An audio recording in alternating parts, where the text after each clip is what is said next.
Hello friend, good morning. তোমরা সবাই কেমন আছো? সকাল সকাল আজকে আবার ব্লগ নিয়ে চলে এসেছি। তোমরা সঙ্গে থেকো। এইভাবেই সকালবেলা লাল চা খেয়ে নিলাম। তারপরে আমার একটু তাড়াহুড়ো ছিল, স্নান করে নিয়েছি। স্নান করে রেডি হয়ে আমি বেরিয়ে পড়লাম পার্লারে জন্য। রাস্তায় দেখি অনেক তরমুজ আজকে বসছে, তাই আমি একটু ভিডিও করে নিলাম। ভিডিও করতে করতে পার্লারে ঢুকে পড়েছি।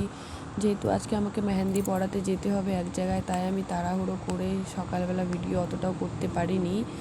পার্লারে ঢুকে পড়েছি, এবার মেহেন্দিগুলো নিয়ে নিলাম। এই মেহেন্দিগুলো আমার দাদা এনে দিয়েছে আমাকে রাজস্থান থেকে। তো অনেক দিন থেকেই রেখেছিলাম। আজকে আমার একটা বুক ছিল মেহেন্দির, সেখানে আমি মেহেন্দিগুলো নিয়ে বেরিয়ে পড়লাম পার্লার থেকে। বেরিয়ে পড়ছি, কোনো গাড়ি টাড়ি নেই। অনেকটা দূর হেঁটে যাওয়ার পরে দেখি একটা অটো দাঁড়িয়ে আছে। অটোতে বসলাম, বসে রেল গেট দেখি আবার বন্ধ। এমনি যাওয়ার জন্য আমি তাড়াহুড়ো করছি, তারপর আবার দেখি গেট বন্ধ। ট্রেন চলে এসছে খুব স্লো, দেখো কত স্লো আসছে ট্রেনটা। ওখানে আবার আমার 10 মিনিট লেট হয়ে গেল। তারপরে আমরা আবার বেরিয়ে পড়লাম অটোতে করে। অটোতে কেউ ছিল না, পুরো ফাঁকা। তারপরে ওখান থেকে ভাবছি চাঁথল আমি কোনো দিন যাইনি, ফার্স্ট টাইম যাব।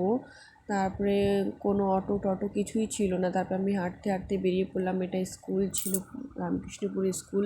ওখানে গিয়ে দাঁড়ালাম। তারপর ওই টাইমে দেখি জয় চলে এসছে। ওকে ফোন করছিলাম, ও আমাকে নিতে আসলো।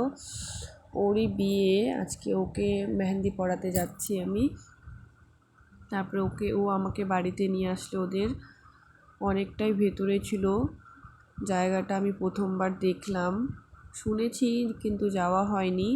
তারপরে এসে বসলাম বাড়িতে। এদিকে দেখি ওর বোন এখনও রেডি হয়নি, যেহেতু ওর বোনেরও বিয়ে, দুজনেরই বিয়ে। তারপরে বসলাম, ভেতরে এসে আমাকে চা এনে দিল, একটু টিফিন এনে দিল, খেয়ে নিলাম। খেয়ে তারপরে আমি আবার একটু ফুল টুল দিয়ে সুন্দরভাবে মেহেন্দিটা প্লেটটা সাজিয়ে দিলাম। এই যে ব্রাইড, দেখো একেই মেহেন্দি পরাবো, এর বিয়ে। তারপর আমি মেহেন্দি পরানো শুরু করে দিলাম।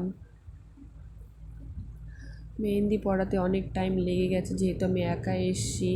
প্রথমে বলেছিল একজনই পড়বে, তারপরে দুজনই পড়বে, দুজন। তারপরে দেখি আরও দুজন পরিয়ে দিলাম। দেখো মেহেন্দিটা কেমন হয়েছে। ব্রাইডের তো খুব পছন্দ হয়েছে মেহেন্দিটা।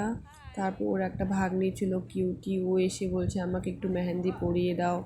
বসলো, ওকে কোনো রকম একটু মেহেন্দি দিয়ে দিলাম হাতে। তারপর বলছে পায়েও পরবো হালকা করে, বেশি না। তো হালকা করে পায়েও মেহেন্দিটা পরিয়ে দিলাম।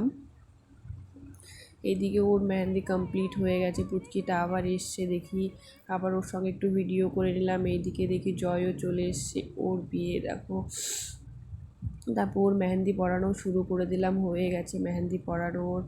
দেখো কেমন হয়েছে মেহেন্দি পরানোটা,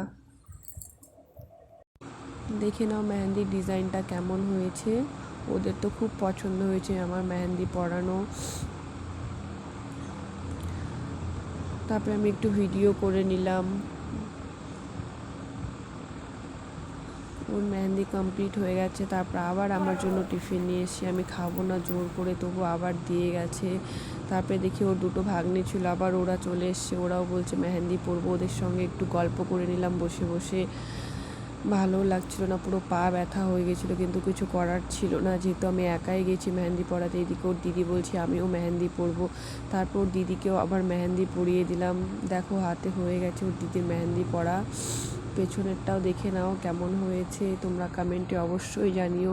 তারপর আমি ওখান থেকে, অনেকটাই রাত হয়ে গেছে, তারপর ও আমাকে আবার বাড়ি ছাড়তে এসছে গাড়িতে।